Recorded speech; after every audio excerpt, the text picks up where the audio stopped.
Part 1, Young Love Torn Apart. Maple Creek, a quiet Midwestern town with tree-lined streets and one blinking traffic light, didn't seem like the place for big drama. But for Noah and Nari, it was the beginning, an abrupt end, of something unforgettable. Noah was not the kind of boy everyone liked. With his chocolate skin and broad shoulders, he looked like someone who had no difficulty finding trouble. However, his actual character could not have been farther than his outward appearance. He was calm, steady, even-tempered, and thoughtful. At 17 years he worked after school, at one of the few the convenience store in the town, Mel's Market, where most people assumed he'd always stay. What they didn't know was that to Noah it wasn't just a workplace, it was an investment of his time, and the money he'd been saving since he was 14, slowly preparing to take over when Mel retired. He had dreams, even if he rarely spoke them aloud. Nari was the kind of girl who moved through life like a breeze, graceful, intelligent, and always a little distant. She was the pride of her Korean immigrant parents, top of her class, well-spoken, respectful. But there was a spark in her that no amount of tradition could extinguish. That spark found its match in Noah. They met during junior year when they were paired for a science project. At first, their differences seemed stark, Noah, grounded and mellow, Nari, polished and precise. But under those differences was a rhythm that just worked. She loved how he listened without interrupting, how he remembered the little things. He was captivated by her laughter, rare but sincere, and how her eyes softened when she talked about books. Their romance unfolded in quiet moments, in late-night phone calls, shared milkshakes at the diner, long walks through the town park where their fingers would brush and hearts would race. It was innocent, tender, and real. But Maple Creek wasn't a bubble. Whispers spread. Looks lingered. And one day, Nari's mother saw them together outside Mel's. The fallout was immediate. Her parents were furious, not just because Noah was dark-skinned, but because he wasn't, in their eyes, pedigree. They didn't ask about his character, his goals, or how happy he made their daughter. They only saw a boy from a working-class family, with dark skin and no college plans. Their world was one of appearances and tradition, and they would not allow their daughter to throw away her future. Nari was pulled from school before the semester ended and sent to a private prep academy 2 states away. Her phone was taken. Letters returned unopened. Her family pretended Noah had never existed. Noah found out she was gone the hard way. He waited outside her house one evening, only to be told by her father never to come near again. He didn't cry in public. He didn't make a scene. He just went back to work the next day, stocking shelves, sweeping floors, and swallowing the ache that grew heavier with each passing week. He never dated anyone else, never spoke of Nari to anyone but the stars. Years passed. Noah quietly expanded Mel's Market into a small chain, reinvesting every cent. He learned the business inside and out, building a reputation not just as a savvy entrepreneur, but as someone who gave back to his community. The same townspeople who once saw him as just another kid behind a counter began to see him differently. Nari, meanwhile, excelled. Her parents pushed her into law school, and she went, burying herself in work. She built a career in a big city, won awards, and became the woman her parents could proudly mention in every conversation. But at night, in the quiet between court filings and accolades, her mind wandered back to the memory of the boy with the quiet smile. She never married, not really. A brief attempt in her 30s ended with a cheating husband and a deeper understanding of what love wasn't. Suitors came and went, all with the right credentials and polite smiles, but none stirred her heart. Her parents couldn't understand why she seemed determined to be alone. She never told them that a part of her had never left Maple Creek. They had been just teenagers when it started and stopped. Her parents called it puppy love. But some loves, no matter how young, never fade. And when paths that were once torn apart begin to wind back toward one another, the past and present are destined to collide. Part 2, Separate Paths, Unfulfilled Lives. The city had a pulse that never slowed. From the towering courthouses to the sleek glass offices that lined the skyline, Nari had carved out a life that was, at least on the surface, enviable. As a high-powered attorney, she commanded attention in every courtroom she entered, sharp in both mind and presence. Her name was printed in legal journals, her accolades displayed in gold-lettered frames on her office wall. She had done everything right, everything expected. And yet, when the lights dimmed and the workday ended, she returned to a cold apartment that echoed. She believed in her parents' idea that success meant marriage, children, but she drew the line at a husband who matched their ideals. And so after her fiasco of a marriage, after being burned, she chose to wait even if waiting meant never marrying. After all, aloneness was better than loneliness in marriage. On particularly successful days she would come home and wish that she had someone to share it all with, and she would be tempted to pick up her phone, but she never forgot the bitter taste of her failed marriage. After law school, the pressure to settle down became unbearable, endless introductions to Korean men with prestigious degrees and affluent backgrounds. Among them was Daniel Shin, the clean-cut son of a family friend. He was polite, charming in the way her parents approved of, and came from money. It was a wedding that looked good on paper. But love was absent. Daniel's charm wore thin within a year. There were signs, late nights, half-truths, a coldness that settled like an overnight frost until it froze everything. When the affair came to light, it shattered the illusion. The divorce was quiet but final. Her parents begged her to keep trying, to consider others they had in mind, but Nari refused. She wouldn't do it again. She didn't speak Noah's name aloud, not even to herself. But in rare, quiet moments, when she walked home late and saw young couples wrapped in each other's warmth, her thoughts drifted back to him, the boy who once made her laugh under the maple tree, who held her hand like it was something sacred. Years ago, she'd searched his name.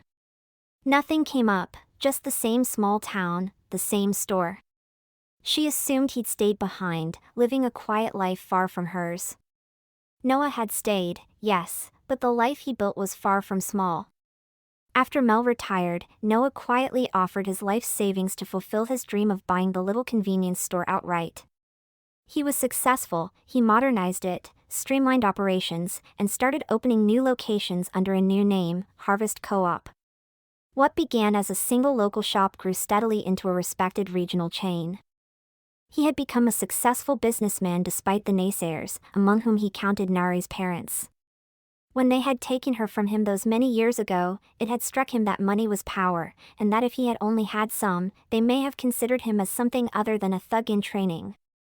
Even now when he met them at Mel's, they still looked down on him because his wealth did not translate into designer clothes, but into heightened comfort, comfortable jeans, comfortable shoes, label or no, a comfortable car, which translated into one that worked well but didn't make him stand out like a sore digit in the small town, and a comfortable home, a 2-bedroom home, big enough for him but too small to tempt another woman into his life. When they turned their noses up at him while haggling with the butcher in his own convenience store, he would smile at the irony, but he didn't dwell on the past and rarely indulged in bitterness. Still, sometimes, alone in his little home at night, he would sit back, glance out the window, and wonder where she was, if she was happy. If she ever thought of him, the way he still thought of her. He had never married. There was one relationship, years ago, the result of an unfortunate one-night stand born of peer pressure that produced a son, or at least, that's what he'd been told. The lady in question was nothing, if not unsuitable, and the boy which she took great pains to keep away from him as punishment for his refusing to give her actual cash, had grown up looking nothing like him. The dates, too, didn't quite add up. Still, Noah had provided child support in the form of school clothes, groceries, and as he grew older, even pocket money. He showed up when asked. But the connection was distant. His friends urged him to date. "You're successful now, Noah," they said. "Time to find someone to share it with." But he already had someone, and though it had been 20-odd years since he had last seen or heard from her, he could never really let go. In two different worlds, they lived parallel lives, Nari, dressed in tailored suits, pouring herself into work to fill the space she'd long stopped admitting was empty. Noah, in his rolled-up sleeves, building a legacy brick by brick, always looking forward but with a heart rooted in the past. Neither had moved on. Not really.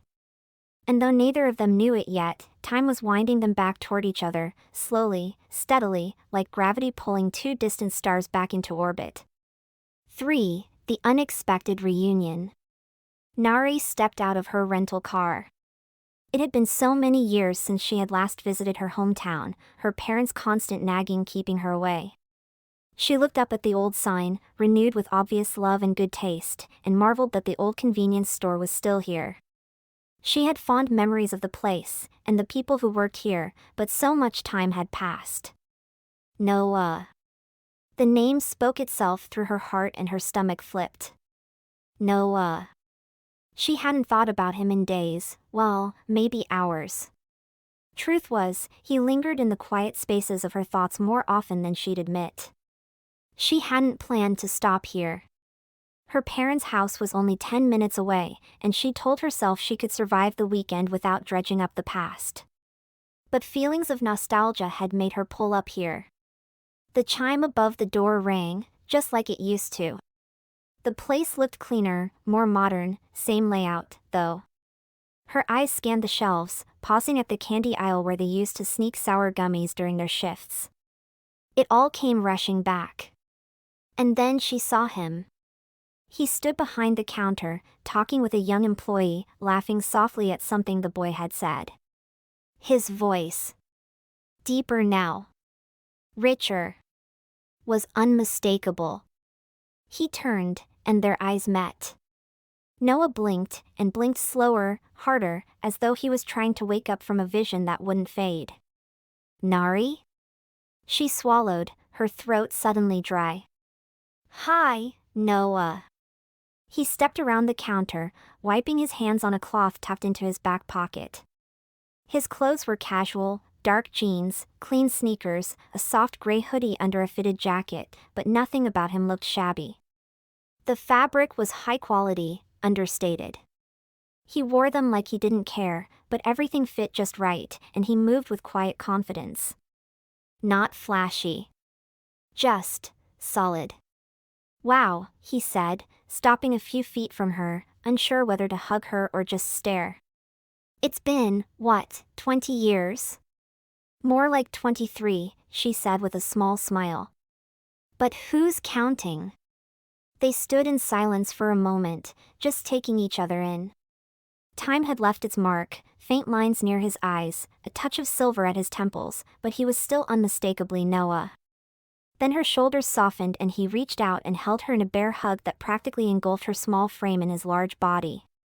He gestured toward the door. We should sit and talk. Want to grab a coffee? There's a diner 2 blocks over that hasn't changed since 1985. She hesitated, then nodded. I'd like that. They sat in a booth with cracked red vinyl, nursing 2 cups of black coffee. Outside, the autumn wind blew leaves past the window, but inside, time felt suspended. So, she said, blowing gently on her drink. You stayed. Yeah. I took over the store a few years after high school. Then opened another. Then another. He shrugged, as if expanding a business across the state was no big deal. Just grew from there. She blinked. Wait, really? You own a chain of stores? Which one? Harvest Co-op. He smiled. A laugh bubbled up in her chest. Well, there's a coincidence. My parents insisted I come home to meet a suitor, and one of the high points of his resume is that he is a manager at Harvest Co-op. Really? Let me guess. Timothy Hahn? He is the only Asian I have in the executive level. Yes, that's him. Nari looked at him in wonder, pride filling her heart with warmth. Her Noah had made it, just like she had. She had always believed in him, no matter what her parents had said about his humble beginnings. What about you? He asked gently. Still in the city? She sighed, patting her coffee with the back of her spoon. Yeah. I'm a corporate attorney. Big firm, big office. Very little joy. But I have 3 months of paid vacation days I've decided to use. His eyes softened. Married? Divorced. He cheated. She looked out the window. No kids. I'm sorry. She shrugged. Me too. But not about him. A pause settled between them, not uncomfortable, just heavy with the weight of all that had gone unsaid over the years. And you? She asked, finally turning back to him. Never married, but... I had a fling and she had a kid, but he paused, choosing his words. Let's just say I'm not sure he's mine. Nari studied him. There was a quiet sadness in his voice, but no bitterness. Just honesty.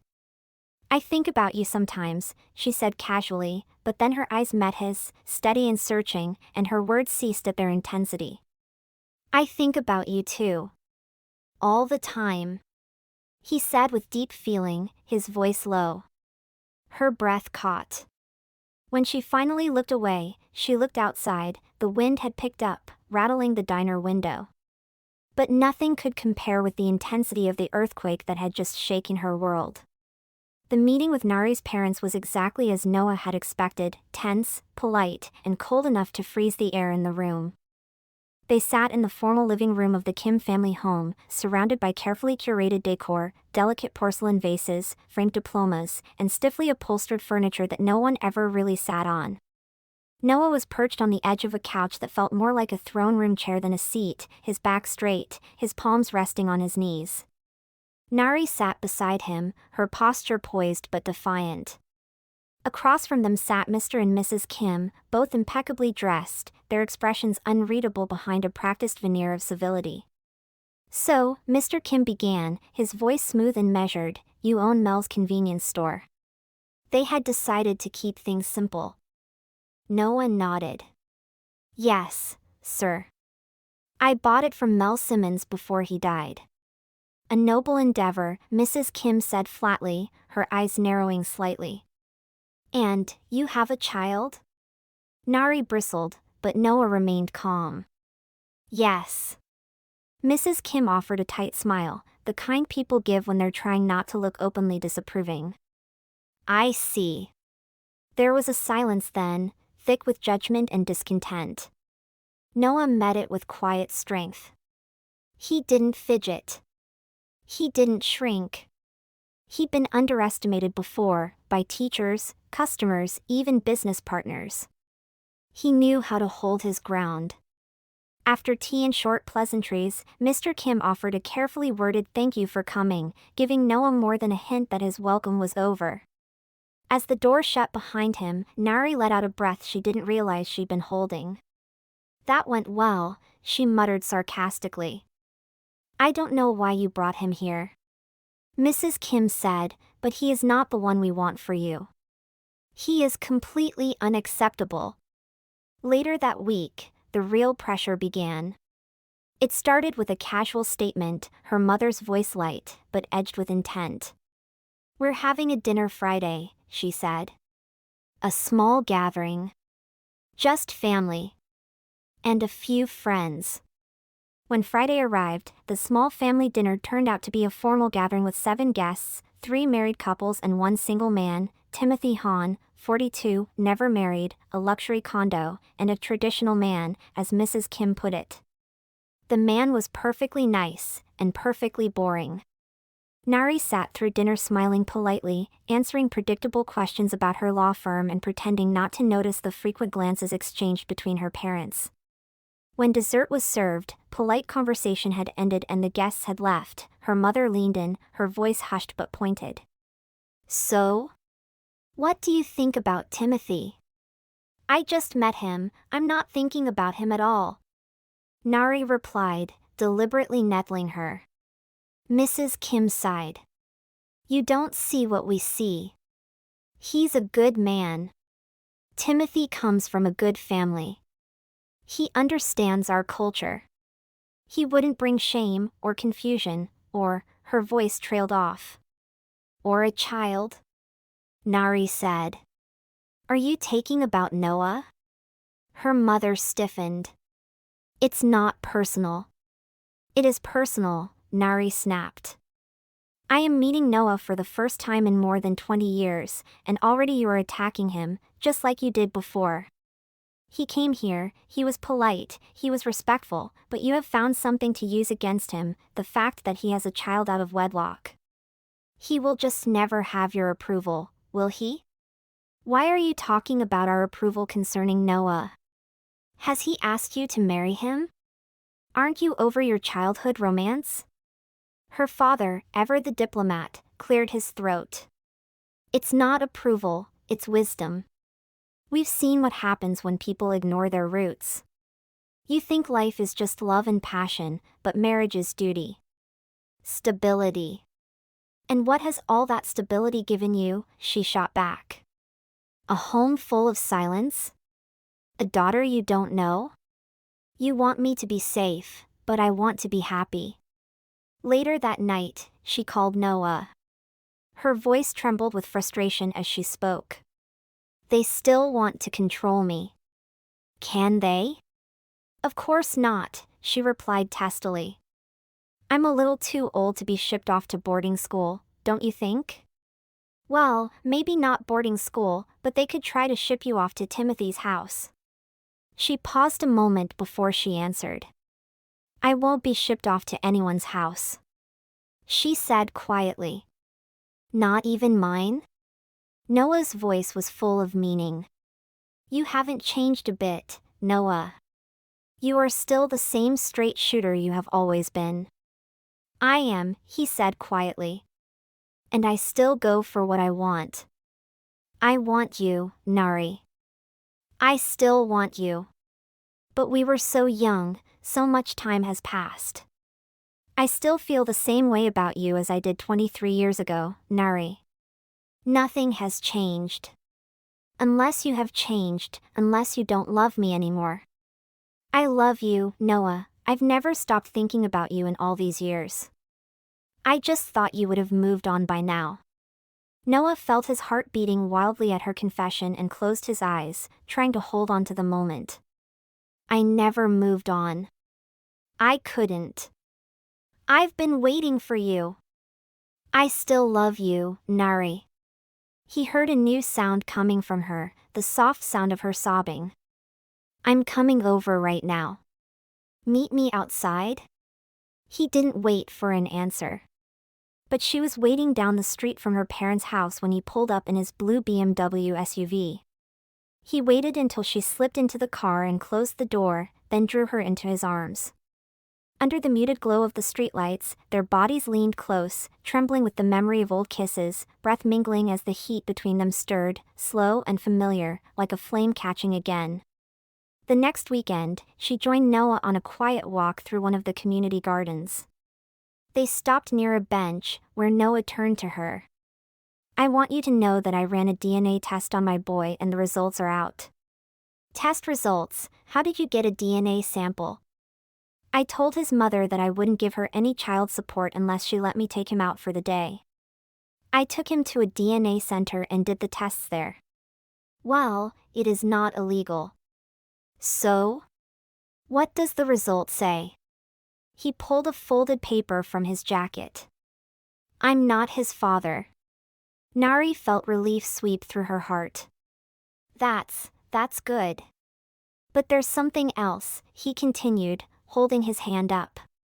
I have a good idea who the father is, and from what I hear about him, I can kind of understand why his mother pinned him on me. I want it known officially that I am not his father. I want my name off the birth certificate, but I want to keep supporting him. I don't want him to suffer for our actions.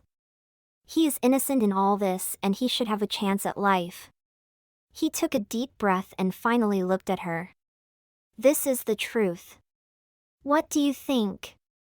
She reached for his hand. The truth is what makes me love you more. You don't run from things. You take responsibility. That's what makes you a man, not your bank account, not your name, not your bloodline. Noah looked at her, his expression softening. I never thought I'd get another chance with you. And now I just want to get it right.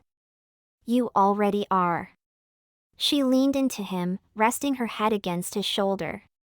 The sun dipped lower, casting golden light across the garden. Around them, life moved on, children giggled, flowers swayed, and with every moment that passed, the past slowly gave way to something new for them.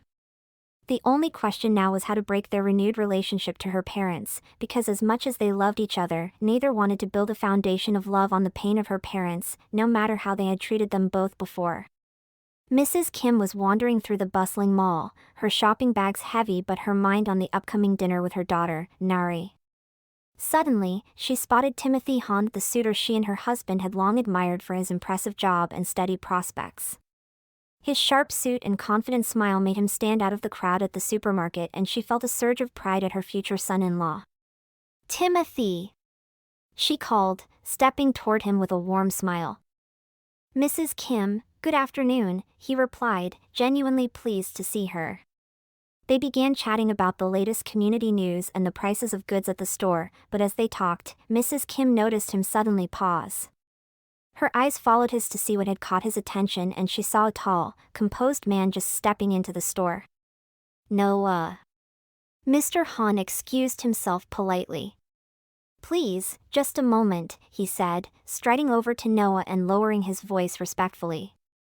Mrs. Kim watched the two men, the one she had chosen for her daughter, and the other which she had chosen for herself.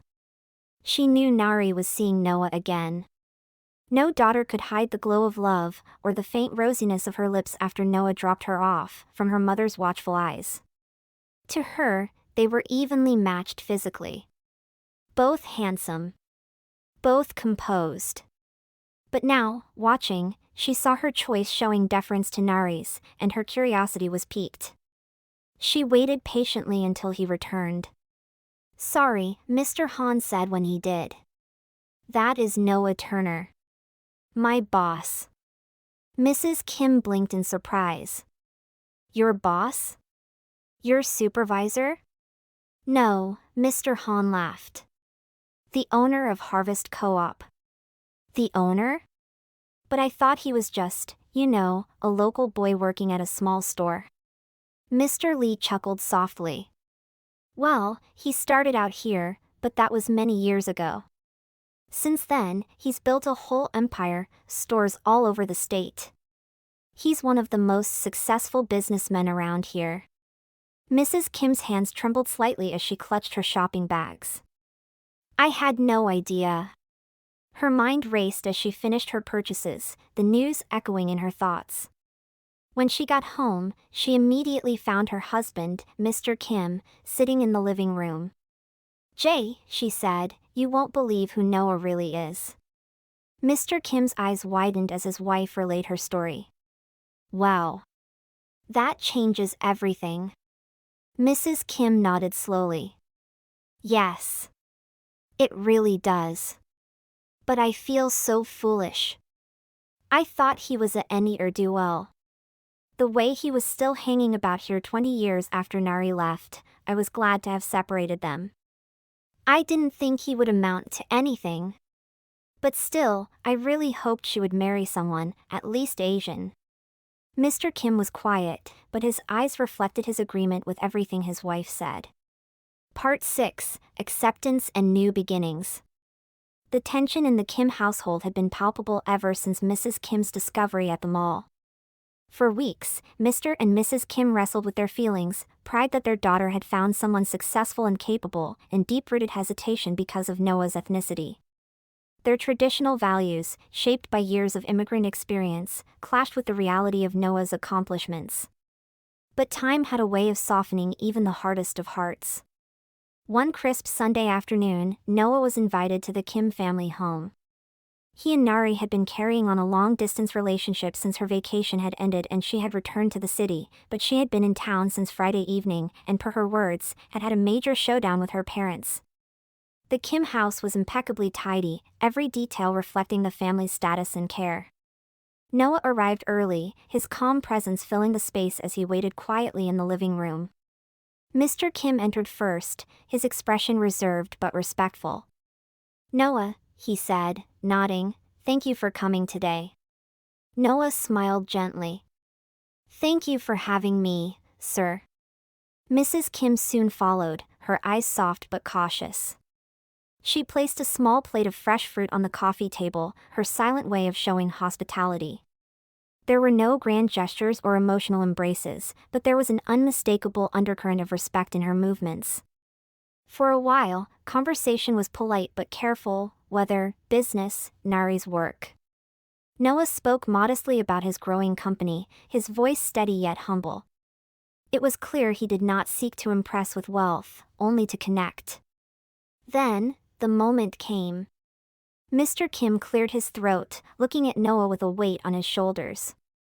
"Noah, we want to apologize. For how we acted in the past, for our doubts and resistance. It was not easy for us to accept someone outside our culture. But we see now the man you are, and the happiness you bring Nari." Noah's eyes softened. "Thank you, sir. I understand traditions are important. I respect that deeply." Mrs. Kim, still careful with her words, added, "You may not be what we expected for our daughter, but we do not want to stand in the way of her happiness anymore. Nari has informed us that she will remain single if we don't give our blessing on your union. She has reminded us that we are old, she is our only child, and we are missing out on the opportunity to have grandchildren." Nari sitting quietly beside Noah, squeezing his hand, and raised her chin slightly as if to reiterate her point. Yet, even as the apologies came, the Kim's hesitation lingered. Mr. Kim sighed and said, "We may never fully forget our concerns. It's not easy to let go of what we believe is best for our family." Noah nodded respectfully. "I know it is difficult. But I promise to honor Nari and your family, always." Mrs. Kim's eyes glistened. "You must know, Nari has been very clear, if we do not accept Noah, she will have no choice but to cut ties with us. She is determined."